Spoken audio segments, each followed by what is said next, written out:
Oi família, hoje eu estou aqui no Mercado Central em Quelimane.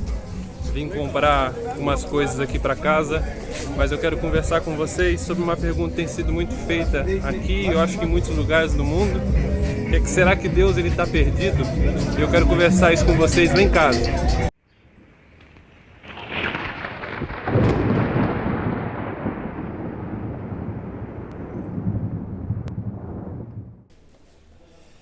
Oi família, dias difíceis, pandemia, pessoas queridas morrendo, tensões financeiras. Aqui em Moçambique, além do distanciamento social, guerras no norte, tensões no centro do país. E é verdade, a igreja ela permanece, mas essas notícias às vezes entristecem muito o nosso coração. E às vezes nós podemos ser levados a uma pergunta que é: será que Deus está perdido? Lá em Lucas capítulo 2 nos mostra um momento na infância de Jesus.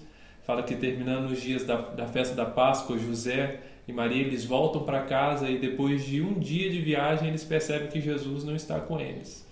Não está entre os companheiros de viagem e eles procuram mais 2 dias até que eles encontram Jesus. Que angústia! E no versículo 46 em diante, diz assim: 3 dias depois, o acharam no templo, assentado no meio dos doutores, ouvindo-os e interrogando-os. E todos os que o ouviam muito se admiravam da sua inteligência e das suas respostas. Logo que os seus pais o viram, ficaram maravilhados. E sua mãe lhe disse: Filho, por que fizeste assim conosco? Teu pai e eu, aflitos, estamos à tua procura. Ele lhes respondeu: Por que vocês me procuram? Não sabem que me cumpri estar na casa de meu pai? Não compreenderam, porém, as palavras que lhe disseram. E desceu com eles para Nazaré, e era-lhes submisso. Sua mãe, porém, guardava todas essas coisas no coração. Você já perdeu alguém que estava sob sua responsabilidade? Que sentimento terrível! Se alguém nos pergunta o que está acontecendo, a gente pode dizer: fulano está perdido. Porém, não seria nada errado dizer, metaforicamente, eu também estou muito perdido.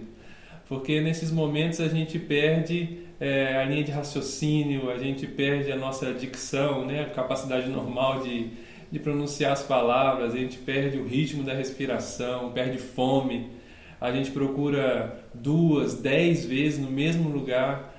Os nossos pensamentos, meu Deus, eles são completamente tomados por imaginar coisas ruins que podem estar acontecendo com a pessoa perdida.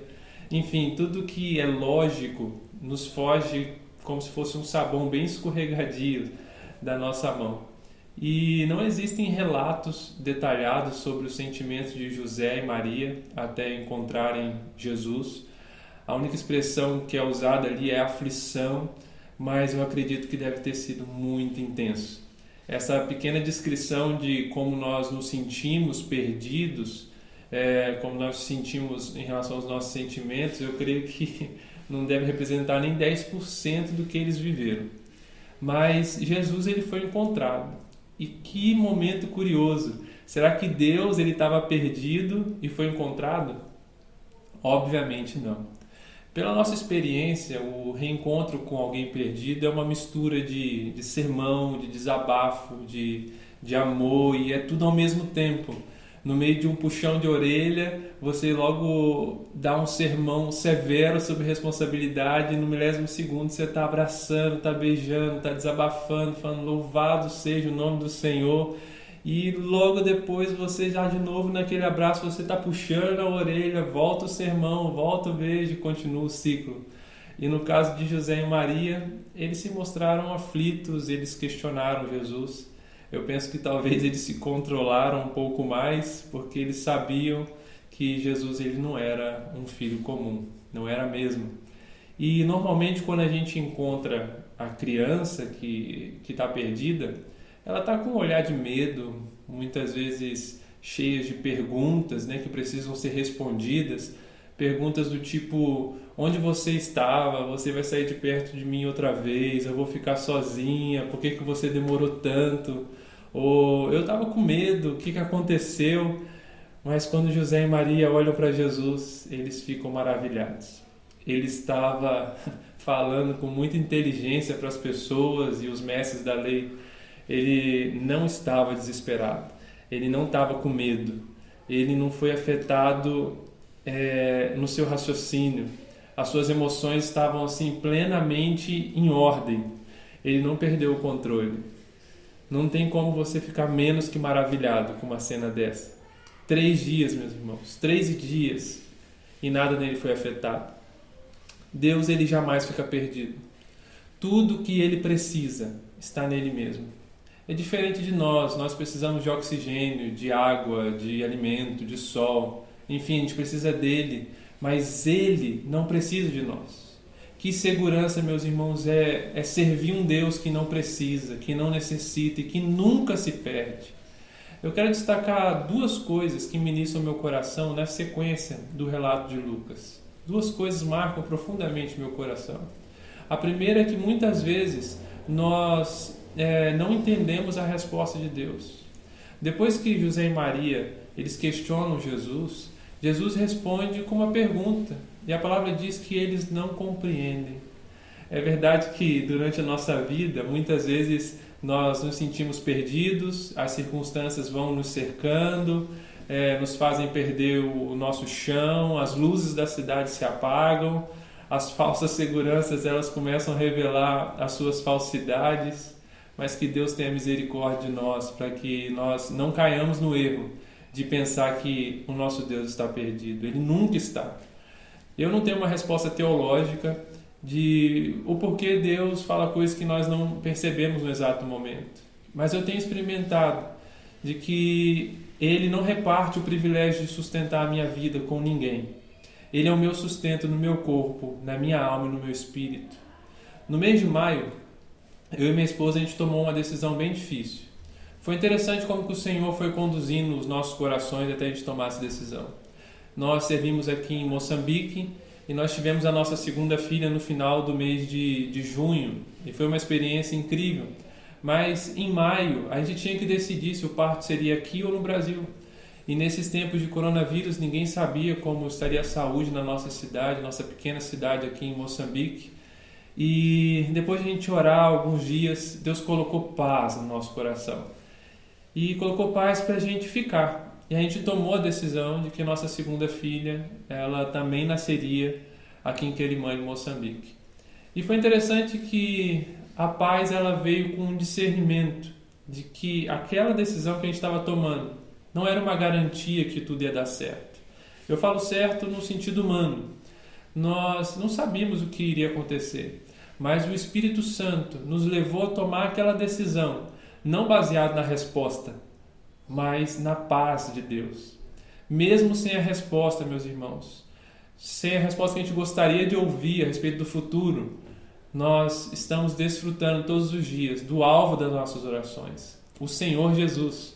Ele é o nosso sustento e não simplesmente as suas respostas. E isso leva a gente para o segundo ponto que fala bastante comigo, que é como caminhar sem essas respostas. Depois que José e Maria eles não compreendem o que Jesus tinha dito para eles, Lucas ele fala 2 fatos. O primeiro é que ele diz que Jesus era-lhe submisso. Submissão é uma atitude que só quem caminha relativamente perto poderia perceber.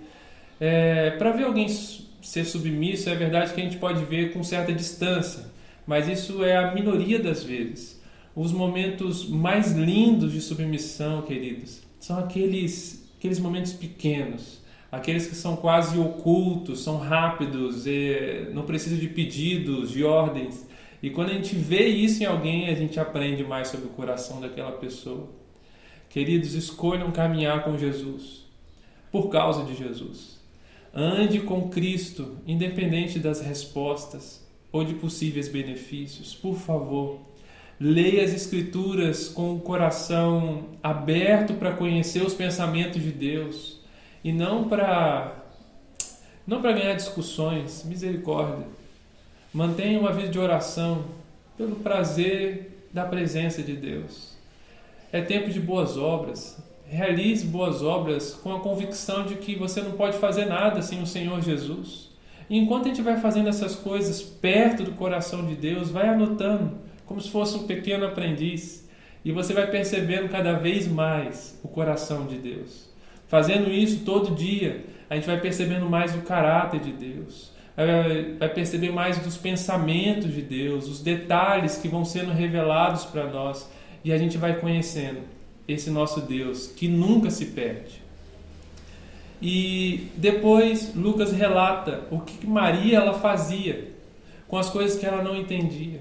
A palavra diz que ela ia guardando todas essas coisas no seu coração, não na mente, mas no coração. Não é a primeira vez que a palavra ela relata Maria guardando as coisas sobre Jesus no coração. Coisas que ela não entendia, ela guardava no coração. Foi assim também no nascimento de Jesus, e eu acredito que durante toda a sua vida. E por caminhar diariamente com Ele, José e Maria eles experimentavam as intenções de Deus de uma forma intensa, de uma forma diária. E as intenções de Deus, queridos, elas são tão poderosas quanto as respostas de Deus. Mas é preciso guardá-las no coração, não na mente. Nós não somos capazes de suportar a mente do Senhor. Eu falo no sentido de informação ou de lógica. Paulo ele exclama, ele diz: ó profundidade das riquezas, tanto da sabedoria como da ciência de Deus, quão insondáveis são os seus juízos e quão inescrutáveis seus caminhos. Ande com o Senhor, leia a palavra cada vez mais, ore cada vez mais e sirva de todo o coração. Fique atento aos pensamentos de Deus a seu respeito, meus irmãos. A respeito da sua noiva, a respeito desses tempos. São pensamentos de paz e não de guerra. Independente das circunstâncias que você está vivendo, que a comunidade está vivendo, Deus vai completar a boa obra dele. E tudo vai cooperar para me fazer semelhante a Jesus, para que eu esteja pronto para ele. Então, por isso, contemple a fidelidade de Deus, a justiça de Deus, o amor de Deus, o perdão de Deus. Olhe para ele e vai guardando essas coisas aonde? No coração. Você pode estar pensando, muitas pessoas têm falado sobre oração, sobre leitura da palavra nesses dias, e talvez no fundo do seu coração você fique um pouco decepcionado com isso. Por fora você diz amém, mas por dentro tem um desconforto. Meu irmão, esse é o som da rebelião, é a sua vontade sendo ameaçada. Na oração e na palavra nós somos enfraquecidos para que o Senhor revele a força da sua vontade em nossa vida. Não ignore isso. É tempo de arrependimento. Não pense você que existe só uma forma de a gente expressar o pensamento do tipo que Deus está perdido. A gente não faz isso só pela boca. A gente não faz isso só com palavras ou com a força da voz. Desde que Deus se fez carne em Jesus, não é tempo de olhar para fora do copo. Olhe para dentro do copo. Nós podemos viver como se Deus perdesse o controle. A forma que eu cuido da minha família, a forma que eu cuido do meu trabalho, que eu me relaciono com meus irmãos, que eu cuido dos meus pensamentos, meu Deus, no meu celular ou com a igreja, nós podemos estar agindo de forma orgulhosa e sutil, usurpando a autoridade do Pai sobre as nossas vidas, pressupondo que nós podemos fazer melhor do que Ele. É tempo de arrependimento. Se você consegue perceber a sua falência, é tempo de voltar para a casa do Pai, de comer da comida do Pai, da vontade do Pai. Voltar e se apresentar como um servo. Ele nos recebe como filhos, isso é verdade, mas nós precisamos nos apresentar como servos. Fique sabendo que Jesus, ele nunca está perdido, mas ele é o melhor dos melhores em encontrar aqueles que estão. Deixe aqui seu comentário do que Deus falou com você, como você foi edificado, e lembrando que somos diversos, mas somos um.